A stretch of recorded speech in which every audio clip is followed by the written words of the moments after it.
রাজশাহীতে জুলাই অভ্যুত্থানের শহীদ পরিবারের সদস্যদের আর্থিক সহায়তা দেবে জুলাই স্মৃতি ফাউন্ডেশন। বিস্তারিত জানাতে রাজশাহী শিল্পকলা একাডেমিতে আছেন সহকর্মী মওদুদ রানা। সরাসরি যাচ্ছি তার কাছে।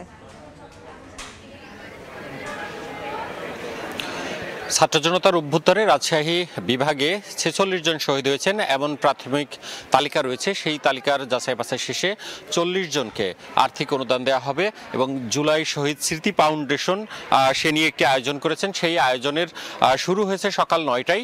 এখন পর্যন্ত রাজশাহী বিভাগে যেসব পরিবারের শহীদ সদস্য রয়েছেন তারা এসেছেন এবং তারা নিবন্ধন সম্পন্ন করছেন এবং বেলা ১১টার পর এ নিয়ে আলোচনা সভা হবে এবং সেই আলোচনা সভায় যোগ দেবেন জুলাই শহীদ স্মৃতি ফাউন্ডেশনের সাধারণ সম্পাদক সারজিদ আলম।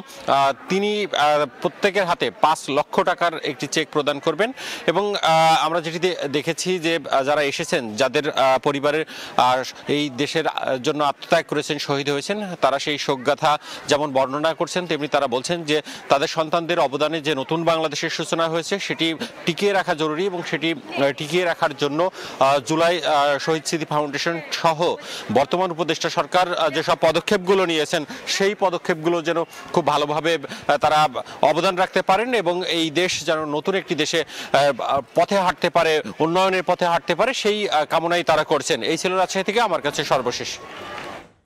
সরাসরি যুক্ত ছিলাম রাজশাহীতে।